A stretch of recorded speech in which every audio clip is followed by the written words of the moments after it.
Bismillahirrahmanirrahim. Assalamualaikum warahmatullahi wabarakatuh. Alhamdulillah, wassalatu wassalamu ala rasulillah, Sayyidina Muhammad ibn Abdullah wa ala alihi wa sahbihi wa man walah wa ba'd. Saudara-saudariku, sebangsa setanah air dimanapun berada, semoga video ini menemui kita semua dalam keadaan yang sehat, yang baik, dan tentunya diberikan petunjuk berkehidupan oleh Allah Subhanahu wa Ta'ala, sehingga mampu menata seluruh aktivitas kita bernilai maslahat untuk dunia dan akhirat kita. Teman-teman, seperti jamak diketahui bahwa aspek pendidikan dan juga kesehatan merupakan dua pilar prioritas dalam konteks membangun bangsa dan negara yang kuat, terlebih bila kita ingin menyongsong generasi emas ke depan, dalam spesifik lagi mewujudkan negara kesatuan Republik Indonesia yang kuat, yang tampil global, dan tentunya memiliki power yang baik untuk melahirkan berbagai macam tujuan mulia dalam konteks berbangsa, bernegara, dan menjadi bagian dari masyarakat global sesuai dengan amanat Undang-Undang Dasar kita. Teman-teman, dua hal tadi, baik itu di pendidikan ataupun kesehatan, tentu harus memiliki pondasi yang sangat kuat, harus memiliki sistem yang sangat kokoh, dan juga memiliki perlindungan yang optimal, sehingga dipastikan seluruh kader-kader bangsa itu bisa terjaga dengan baik, mendapatkan bukan hanya asupan gizi secara fisikal, tapi juga secara intelektual, secara spiritual dan moral. Mustahil kita bisa melahirkan generasi emas hanya dengan kekuatan fisik saja. Tentu mesti ada kematangan intelektual, kematangan spiritual, sehingga ke depan kita bisa melahirkan sosok-sosok yang bisa bekerja dengan keras, dengan cerdas, dan juga dengan ikhlas untuk mewujudkan Indonesia yang lebih berkelas ke depan. Dalam konteks ini ada berbagai macam persoalan tentu yang pasti akan dihadapi. Kalau ingin ke puncak tentu akan ada 1, 2, 3 anak tangga yang dihadapi, dan setiap kita naik ke situ akan selalu dihadapkan pada tantangan-tantangan yang baru. Bukan hanya arusnya mungkin kalau di laut yang kuat, tapi juga anginnya saat kita berpijak. Setiap tingkatan semakin tinggi, tentu tekanannya akan jauh berbeda. Di antara tantangan-tantangan itu ada saat ini yang marak jika kita integrasikan dunia kesehatan dan pendidikan.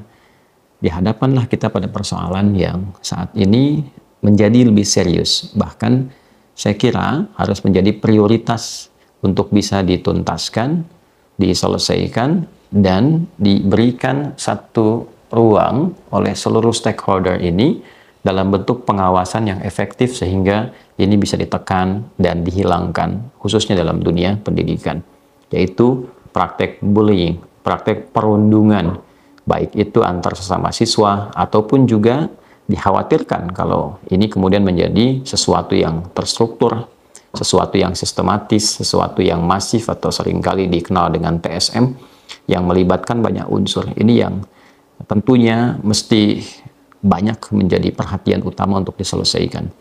Nah, ini yang kita buat bukan hanya kasus 1-2 hari ataupun 1-2 pekan yang marak kita dengar.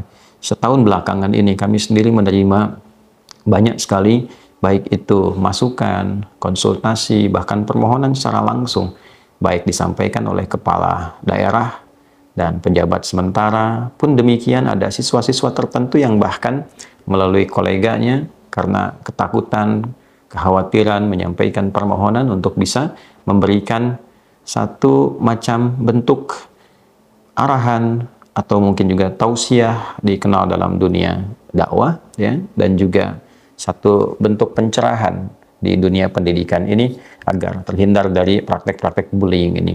Di tanggal 22 Februari 2024 misalnya masuk kepada kami satu permintaan dari salah satu siswa residence di kampus tertentu yang ia sedang mengikuti program pendidikan dokter spesialis dan merasakan banyak tekanan, banyak bullying dari senior-senior dan sebagainya, dan ternyata dari perkembangannya kita ketahui menjadi kasus yang sangat luar biasa, mendapat perhatian nasional dan sebagainya.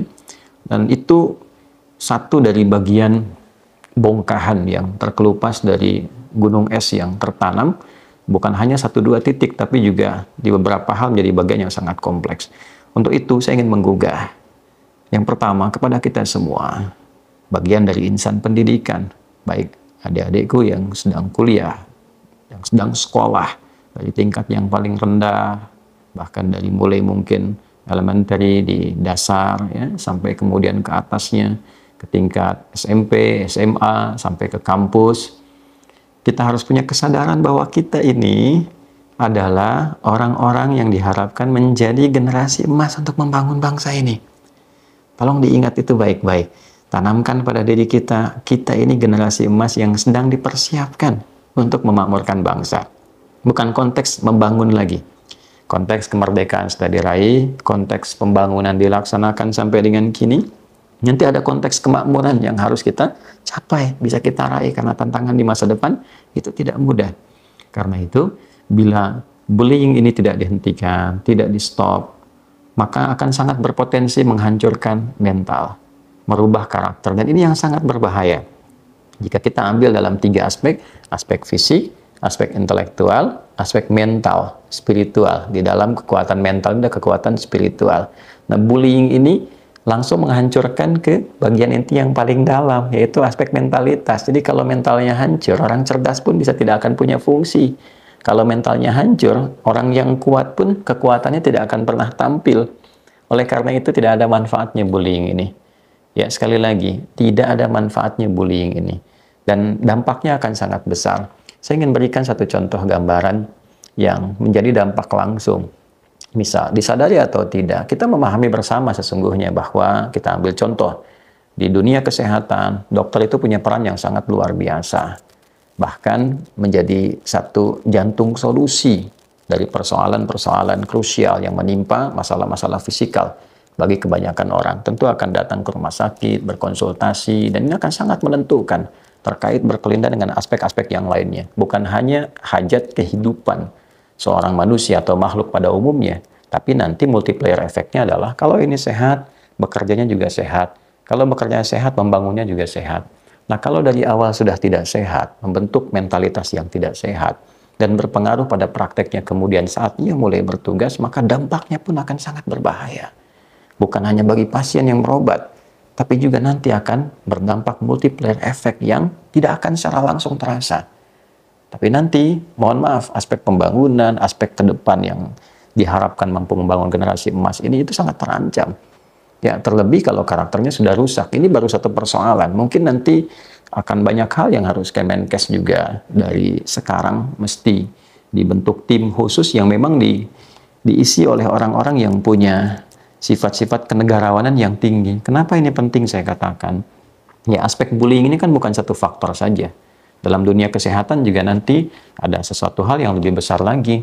Ya, kalau kita sudah masuk ke dalam dunia korporasi, ya, ini sudah menjadi rahasia umum, bukan hanya Ali Hidayat yang berbicara, tapi sudah menjadi dunia bahasan yang sangat luas dan menjadi rahasia umum bahwa siapapun yang mengikuti misalnya program pendidikan dokter spesialis ataupun bahkan kedokteran pada umumnya, bila dia berprestasi, pintar dan sebagainya, maka di saat yang sama tantangan lainnya adalah tantangan-tantangan korporasi yang datang untuk mensupport produk-produk farmasinya, obatnya, dan sebagainya, sehingga hal-hal yang sesungguhnya bisa diminimalisir, dispesifikasikan pada obat-obat generik, tapi karena harus mencapai target tertentu dari perusahaan tertentu, akhirnya dipaksakan untuk mensupport, baik itu bentuknya suplemen ataupun obat-obat tertentu yang tidak ada korelasi secara langsung dengan penyembuhan pasien. Dan ini terjadi. Ya, 1-2 pekan lalu saya ke satu daerah. Kemudian juga melihat bahwa ada satu jamaah yang sakit dengan sakit kondisi tertentu, ya, dan dari sakit ini ternyata sedang diterapi. Di situ ada 2 orang dokter dan turunan-turunannya, ya, tapi ternyata terapi yang berjalan dengan durasi yang cukup lama itu tidak menghasilkan apa-apa dan diputuskan oleh keluarga untuk berobat ke luar negeri. Nah, ini kan bencana dimulai di sini. Rumah sakit di Indonesia, misal dalam konteks kasus ini ditinggalkan, pergi ke luar negeri dengan harapan mendapatkan second opinion misalnya. Tapi ketika sampai di sana ternyata rekam medis yang dibawa itu dikomentari dengan sangat tegas bahwa buang ini bukan obat, ini cuma suplemen, ini nggak ada manfaatnya, yang ini tidak ada hubungannya. Lalu ternyata dengan obat-obat tertentu dan itu selesai dan bukan menunjuk kepada inti persoalan yang selama ini disebut. bahwa ini penyakitnya begini, begini, begini. Dan intinya tidak di situ. Anda bisa bayangkan, dalam kurun waktu durasi yang sangat panjang tidak selesai, hanya diselesaikan dalam proses pengecekan sehari saja. Dan tuntas gitu. Ini kan jadi masalah. Dari mana ini semua muncul? Kembali ke etik. Karena itu, etik, etos itu di atasnya logos sebelum menjadi patos. Kepantasan seseorang menjalani satu profesi tentu akan dinilai dari pengetahuannya logos. Tapi pengetahuan itu akan menjadi bermanfaat ketika dia punya etik yang melahirkan satu integritas. Nah, ini persoalan. Nah, bullying ini punya dampak yang sangat bahaya. Menjatuhkan, menghancurkan. Bukan hanya menjatuhkan personal, adik-adikku, teman-temanku, bukan hanya menjatuhkan personal, tapi ini memutus masa depan.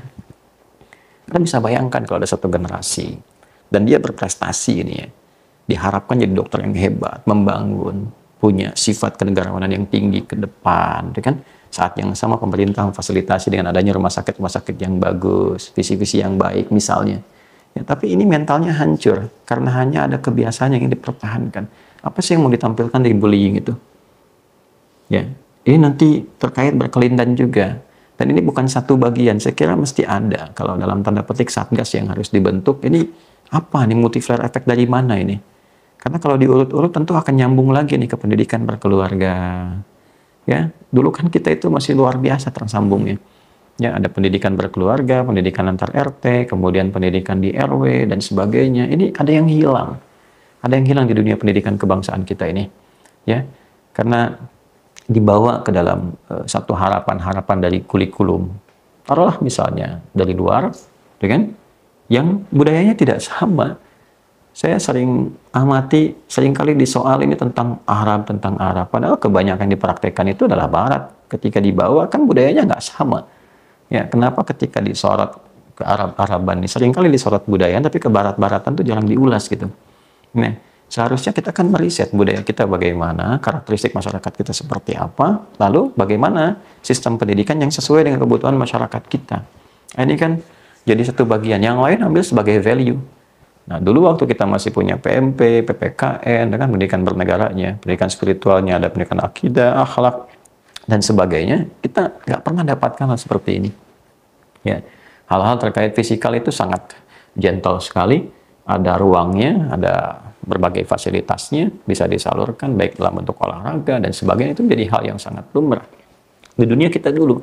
Sekarang ini mesti hati-hati, karena itu sekali lagi bagi adik-adikku di tingkatan berbagai jenis jenjang institusi pendidikan, baik ini orang tuanya untuk di SD, yang SMP ya tidak perlu membuktikan kehebatan dengan membuli orang lain, buktikan saja dengan meningkatkan semangat kita untuk belajar.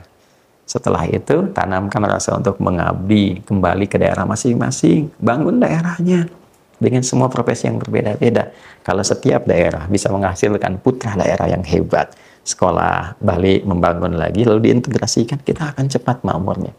Tapi kalau seringkali berkelahi pada isu-isu yang tidak penting, dan menjadikan sesuatu yang jelek itu menjadi viral, bahkan jadi karakter, yang dibuat dalam bentuk sistem yang terstruktur, ya, kemudian sistematis, kemudian masif, yang sering disebut dengan TSM, itu yang paling bahaya. Karena itu stop bullying, stop perundungan. Saatnya kita buktikan keinginan kita untuk tampil dengan meningkatkan pengetahuan yang benar. Di atas kepintaran, kita punya harapan meningkatkan iman, takwa, serta akhlak mulia.